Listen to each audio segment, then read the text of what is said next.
Je parle de 7 dimensions de la présence de Dieu. La première dimension de la présence de Dieu, c'est ce qu'on appelle la présence omniprésente de Dieu. C'est-à-dire par essence, dans sa divinité, Dieu est présent partout, en tout lieu, sans exception. Il est dans les cieux, il est sur la terre, il est sous la terre, il est au séjour des morts. Il n'y a aucun lieu où Dieu ne soit pas. Le psalmiste a dit, n'est-ce pas? Si je monte dans les cieux, tu y es. Si je vais dans les séjours des morts, tu voilà. Pourquoi? Parce que Dieu est partout. Mais premièrement, c'est parce que par essence, il est par omniprésent.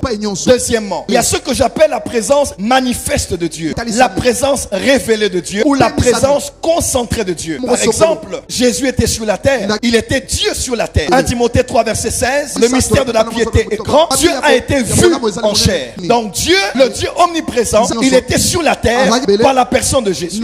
Alors comment expliquer que Dieu est omniprésent, mais Dieu est descendu sur la terre? Alors qui était au ciel si Dieu était sur la terre? Dieu, Jésus-Christ, était présent dans tout l'univers et même au ciel par la présence omniprésente. Mais il était présent sur la terre par la présence révélée, par la présence concentrée, par la présence manifestée. Le Saint-Esprit est sur la terre, oui, mais le Saint-Esprit est aussi au ciel, le Saint-Esprit est aussi au séjour des morts, le Saint-Esprit est partout par la présence omniprésente, mais par la présence révélée, le Saint-Esprit est de manière concentrée et de manière révélée par son travail sur la terre. Troisième dimension de la présence de Dieu, c'est ce que j'appelle la présence de Dieu par son esprit. Lorsque vous donnez votre vie à Jésus, le Saint-Esprit habite en vous. Et Christ Jésus disait, lorsqu'il viendra, il sera en vous éternellement. Et puisque le Saint-Esprit est Dieu, il est la présence de Dieu en toi. 1 Corinthiens 6 verset 13. Ne savez-vous pas que vous êtes le temple du Saint-Esprit et que l'Esprit de Dieu habite en vous? Il y a aussi une autre dimension de la présence de Dieu. La quatrième, c'est ce que j'appelle la présence de Dieu pour la mission. Lorsqu'il dit allez, fais de toutes les nations les disciples, il les a ordonnés d'aller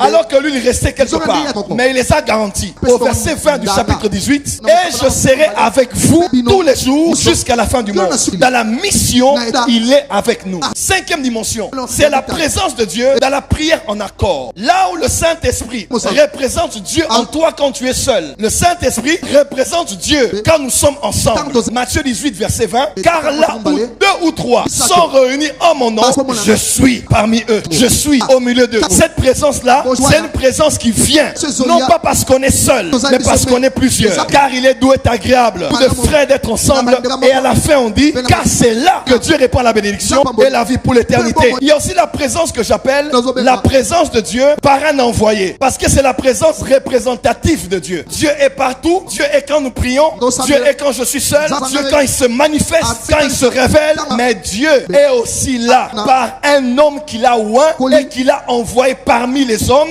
afin qu'il fasse ce que Dieu aurait fait si Dieu était là. Matthieu 10 verset 40, celui qui vous reçoit me reçoit. Donc Jésus dit, ma présence sera là par la personne que j'ai mandatée. Mais à ce que j'appelle la 7e dimension de la présence de Dieu, beaucoup de gens savent seulement que Dieu est partout. Beaucoup de gens, même quand on prêche des séminaires sur la présence de Dieu, les retraites sur la présence de Dieu, 12 jours sur la présence de Dieu, généralement les prédicateurs veulent créer des expériences. Ils parlent de la présence sensationnelle, la présence manifeste. Vous allez voir quelqu'un dit, on va prier, on va entrer dans la présence de Dieu. Avant d'entrer, il était déjà là. Et ce n'est pas quand on dit amen pour clôturer la prière qu'on sort d'ici et on est sorti de la présence de Dieu. On est sorti d'une présence de la prière en accord par rapport à un lieu où Dieu est quand les saints se mettent ensemble. Mais il y a une dimension que l'on doit enseigner à l'église. Et ça demande beaucoup d'humilité pour l'accepter. La 7e dimension de la présence de Dieu, c'est la présence de Dieu par une aide de destinée. Dieu peut être partout à la fois par l'omniprésence. Dieu peut être en toi parce que Jésus habite en toi par son esprit. Dieu peut être avec vous quand vous priez, avec toi quand tu vas évangéliser, tout en ratant, tout en manquant. La présence de Dieu par une aide de destinée. J'ai vu des gens être sauvés. Dieu est en eux. Ils iront au ciel. J'ai vu des gens apprécier Dieu dans l'univers. Ils le savent et Dieu en est glorifié. J'ai vu des gens qui vont évangéliser.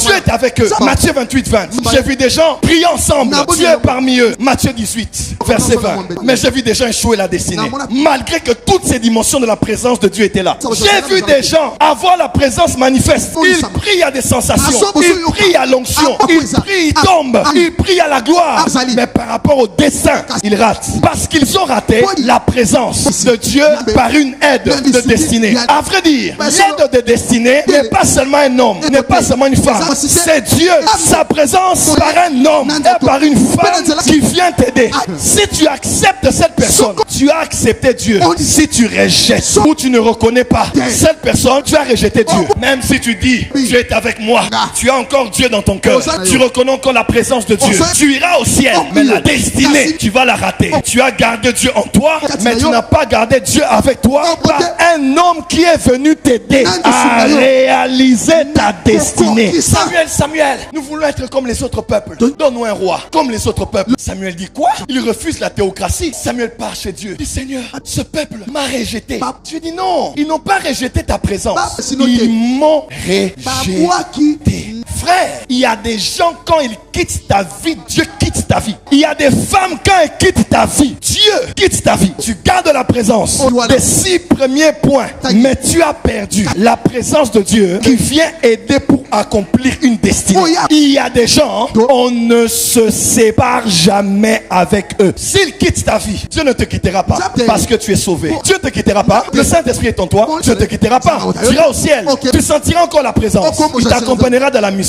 Mais tu ne vivras jamais le maximum de ce que Dieu avait prévu de faire par toi. Pourquoi? Parce que tu as rejeté, tu as ignoré la présence de Dieu révélée par une aide. Laban a dit à Jacob, oh Jacob, je ne suis pas béni parce que je suis de la famille d'Abraham ou de Rebecca. Je suis béni parce que je sais que Dieu m'a béni parce que tu es là. Il y a des gens, quand ils entrent chez toi, la bénédiction entre chez toi. Quand ils sortent chez toi, la bénédiction est sortie de chez toi. Est-ce que tu as mon alliance avec Dieu? Ton alliance avec Dieu ne va pas se couper parce que tu as quitté ton père spirituel. Mais si ton père est ton aide, papa va réussir. Dans la mission, Dieu est avec toi. Voilà pourquoi des fois on dit, mais comment cet homme a été rebelle? Mais dans un domaine, il continue à réussir. Parce que les présences de Dieu sont encore là. Mais croyez-moi, un fils rebelle qui quitte son père, même s'il monte, il ne vivra jamais le 100% de ce que Dieu avait réservé. Parce qu'il y a des choses, il faut seulement un homme et une femme qu'on appelle aide de destinée pour t'aider à réaliser. Voilà pourquoi quelqu'un d'autre, il se sépare d'une femme, il continue dans le ministère,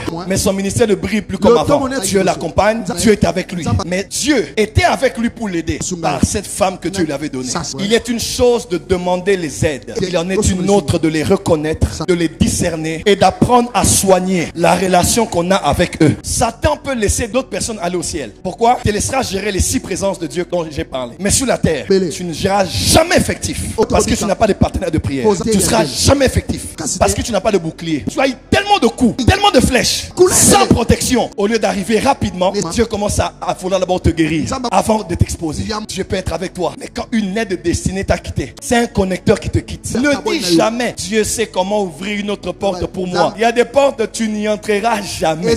Parce qu'il faut des hommes d'influence. Pour aller chez Pharaon, même si tu as fait 2 rêves, même si tu fais prospérer la maison de Potiphar, on n'entre jamais chez Pharaon parce que Dieu est avec toi, parce que Dieu fait prospérer tout ce que tu fais, parce que tu interprètes les rêves. Il faut un homme d'influence. Il faut un homme qui a la clé. Lui se tient à la porte, les hommes d'accès, celui qui ouvre. Il dit, Joseph, viens. Même si Dieu est avec toi par le Saint-Esprit, ou Dieu est avec toi parce qu'il est avec toi dans la mission, mais si tu n'es pas connecté à une personne influente, tu feras des années en train d'observer, mais tu ne mangeras pas, tu ne t'assieras pas. Chaque personne a sa place dans l'écosystème de Dieu. Il ne faut jamais confondre le fait de te séparer de certaines personnes et de voir autre chose réussir dans ta vie. C'est pour cela qu'il y a de plus en plus de rebelles, parce qu'on se dit, même s'il est parti, continue encore à évoluer. Il évolue selon vous, selon les réseaux sociaux, selon les vues, mais il ne sera jamais à 100% parce qu'il a perdu la présence de Dieu par un homme qu'on appelle aide de destinée.